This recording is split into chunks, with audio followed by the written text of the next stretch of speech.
Joining us right now is Karl Rove, former senior advisor to President George W. Bush, currently a Fox News contributor. Karl, good to see you this morning.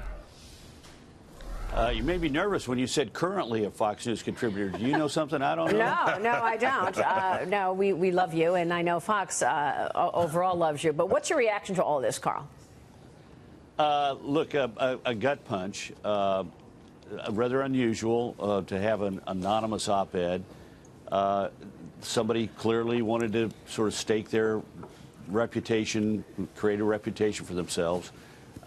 My sense is, look, every administration has to deal with people inside the administration who are not supporting its agenda. I remember, particularly during the first 4 years, the first term of President George W. Bush, we had people at high levels of the administration, for example, the State Department, leaking against their colleagues and the administration policy of, say, the Defense Department. So you run into this all the time, and it's not constructive. But it takes it to a whole new level. My sense is the president would be better off, and his people would be better off, if they lowered the temperature and sort of didn't pay attention to it publicly. Sure, they're going to try and find out who did it, but the less attention they draw to it, the better, the stronger it makes them look, the more confident they look. You know, calling the New York Times gutless probably made the New York Times happy. Calling the author of the anonymous op-ed gutless, having read the op-ed, I suspect they feel vindicated by those kind of charges from the administration. Better to lower the temperature and move on. Karl, it's Dagan McDowell. Why now, do you think? And what would motivate somebody within the administration to do something like this? Just ego? Well, you know, we had two things happen here. We had the Woodward book, and every administration gets stuck with Woodward books. He's a very meticulous reporter. I'm confident that every quote that he has in that book somebody said to him. I find it very unlikely that the people who he labels as having said those things are the people who are then telling him that they said them. It's somebody saying, I heard that somebody said that somebody said. But the Woodward book came first. This op-ed came second. We are 70 or less than 70 days from an election.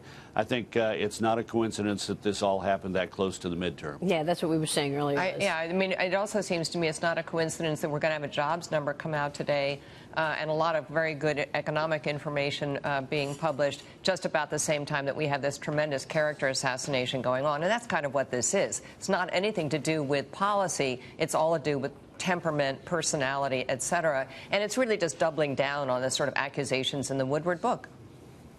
Yeah. Look, the administration ought to look at the jobs numbers today and the job number tomorrow as an opportunity to pivot away from this and start to accentuate the positive and put a focus on not simply what the administration has done, but what the administration wants to do in the months ahead. Because look, voters are going to be if you've got a strong opinion about Donald Trump, and most people have one. This book, if you like him, and the book by Woodward and the editorial aren't going to affect your opinion in a negative fashion. If you don't like Donald Trump, then you're going to like what you read in the Woodward book and like what you do in the op-ed. But the fall election is not going to be determined by that. It's going to be determined by whether or not the administration can say, okay, ignore that for a moment and let's focus on the things that are important to you, your family, your community, your job, your future. Yeah, I think it's important to point out that the best-selling book, the top best-selling book on the New York Times business list right now is The Russia Hoax and what went on during the 2016 election. And I find it really ironic that there's all this hysteria about name-calling in the White House, and the media just completely ignores a massive abuse of power from a cabal of people at the top of the FBI and the DOJ. I really do, Karl. Yeah, well, look, it's been jaw-dropping. Peter Strzok, James Comey, right. McCabe, Bruce Orr, all of these have been incredible revelations about a culture at the top of the FBI which has stained the organization, and which I suspect the rank and file are very upset about. I would think, Dagan. Well, the reason that so many Americans get their backsides chapped about all of this is we're paying their salaries. If you don't like working for the government, if you don't like working in the Trump administration, get gone. There's the door. Right. Go work in a private company. Go work in private industry, because if you behave like that at a private company, they would fire you before they could sneeze. Yeah, but don't unnerve or don't try to get in the way of an agenda that's ongoing. And undermine the White House. And I mean, that's really what they're trying to do.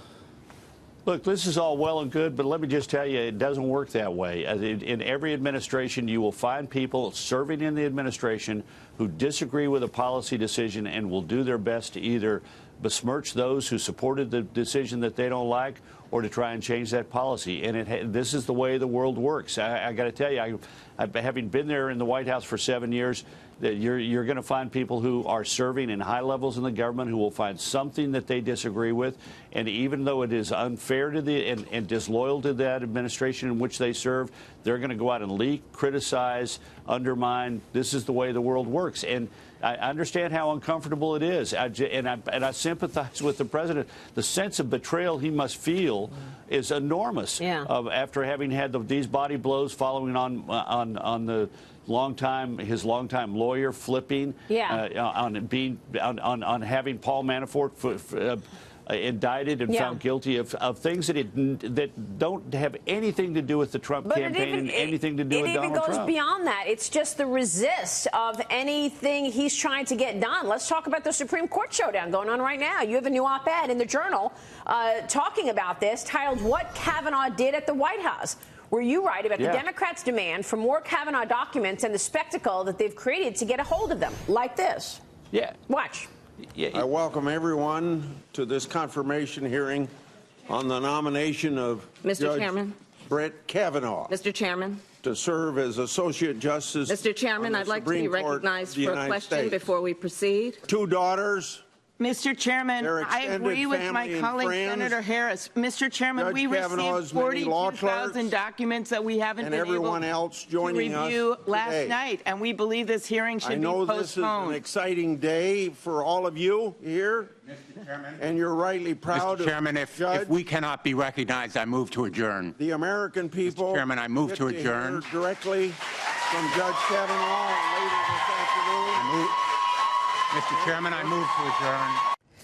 What a joke, Carl. This is really amateur hour. You worked in President Bush's White House when Brett Kavanaugh was a staffer. What message did the Dems send ahead of the midterms with this behavior? That they're fools, that they're idiots, that they have a contempt for the decorum and the responsibilities that they have as United States senators. This was a stunt unworthy of the United States Senate and unworthy of these individuals. I thought it was interesting about the only member of the Democratic side who didn't take part in this stunt was Senator Feinstein of California. Dick Durbin largely stayed out of it, but then, in my opinion, debased himself by coming out with we had 60 some odd people arrested for interrupting this very important congressional hearing. And what does Dick Durbin say? He says, well, these are the voices of democracy. Are we really normalizing it so that whenever we have an important congressional hearing, we can have people stand up and shout and scream and interrupt that hearing so that we look like a banana republic in some third world country? I mean, this is ridiculous. And the Democrats have, they are trying to normalize behavior that if they were ever in the majority and the Republicans return fire in exactly the same way, they will regret what they did yesterday because they have said this is appropriate behavior, and it is not. All right, we will leave it there. We got to jump. We got the ADP number coming up. Carl, it's great to get your insights as always. Thank you. Thanks for having me. Karl Rove.